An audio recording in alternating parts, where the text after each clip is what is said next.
Sindh high court Sindh public service commission जे मुक़ाबिले वारे इम्तिहान 2024 जा नतीजा मुअत्तल करे छॾिया आहिनि। अदालत समूरो रिकॉर्ड सील करण ऐं ईंदड़ ॿुधणीअ ते पेश करण जो हुकुम बि ॾिनो आहे। अदालत इंटरव्यू समेत वधीक समूरी कार्रवाई फौरी तौर ते रोकण जी हिदायत बि कई आहे। अदालत चयो आहे त नतीजनि बाबति संगीन ख़दशा मौजूद आहिनि, तंहिं करे शफ़ाफ़ जांच ऐं ऑडिट ज़रूरी आहे।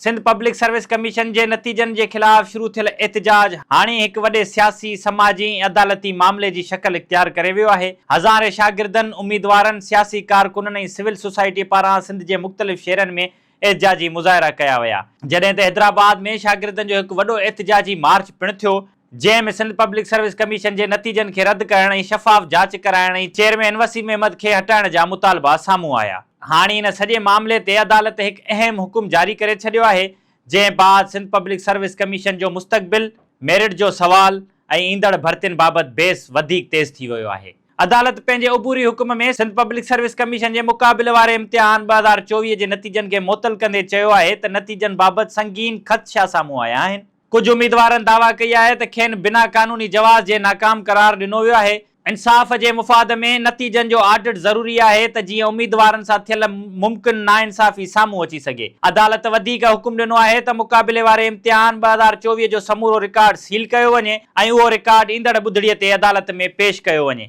6 मई 2026 ते जारी कयल नतीजा अबूरी तौर मुअत्तल रहंदा। अदालत पंहिंजे हुकुम में इहो बि चयो आहे त जेकॾहिं मौजूदा नतीजनि जे बुनियाद ते भर्ती वारो अमल जारी रखियो वियो त दरख़्वास्त गुज़ारनि खे नाक़ाबिले तलाफ़ी नुक़सान पहुची सघे थो। CCE 2024 जा नतीजा अचण बाद सोशल मीडिया ते वॾे पैमाने ते सवाल उथणु शुरू थिया।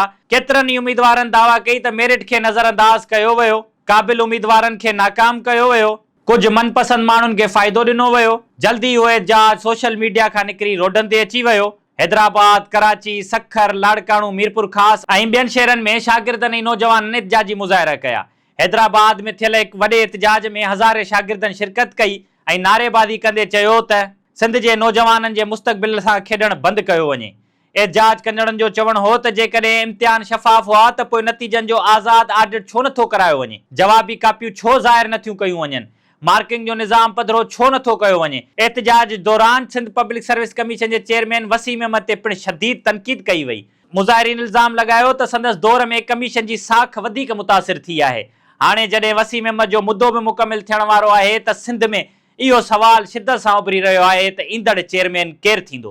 छा नई क़यादत हेठि कमीशन में सुधारा ईंदा या वरी पुराणो निज़ाम ई जारी रहंदो। सिंध पब्लिक सर्विस कमीशन ते गुज़िरियल केतिरनि सालनि खां इल्ज़ाम लॻंदा रहिया आहिनि त सियासी सिफ़ारिश ते भर्तियूं थियनि थियूं, असर रसूख़ रखंदड़ ख़ानदाननि खे फ़ाइदो मिले थो, ग़रीब ऐं विचोले तबिके जा उम्मीदवार मुतासिर थियनि था, मेरिट बदिरां मनपसंद लिस्टूं तयारु कयूं वञनि थियूं। जेतोणीकि कमीशन वक़्तनि ब वक़्तनि इन्हनि इल्ज़ामनि खे रद्द कंदी रही आहे, पर हर इम्तिहान खां पोइ तकरार साम्हूं अचण सबबि इदारे जी साख मुसलसिल सवालनि हेठि रही आहे। हीउ मामिलो तॾहिं वधीक हसास बणिजी वियो जॾहिं सोशल मीडिया ते आवाज़ उथारण ऐं एहतजाजनि जी कवरेज करण ते सहाफ़ी इम्तियाज़ चांडियो, फयाज़ शर ऐं ॿियनि ख़िलाफ़ दहशतगर्दी एक्ट हेठि केस दाख़िल कया विया।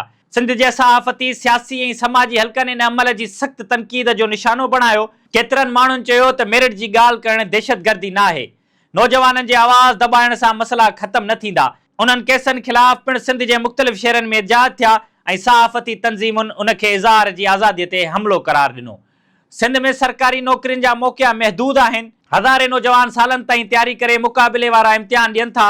अहिड़ी सूरत हाल में जेकॾहिं इम्तिहानी निज़ाम ते एतमाद ख़तम थी वञे त उन जा समाजी असर बि ख़तरनाक थी सघनि था। केतिरनि शागिर्दनि जो चवणु आहे त जेकॾहिं मेरिट न हूंदी त महिनत जो कहिड़ो फ़ाइदो। नौजवान मायूसीअ जो शिकार थी रहिया आहिनि। बेरोज़गारीअ सां गॾु नाइंसाफ़ीअ जो अहसास बि वधी रहियो आहे। सिंध जे सियासी ऐं समाजी तजिज़िया निगारनि मूजिबि जेकॾहिं सिंध पब्लिक सर्विस कमीशन जहिड़नि इदारनि ते बि अवाम जो एतमाद बहाल न थियो त मुस्तक़बिल में एहतजाजनि जो दाइरो वधीक वसी थी सघे थो।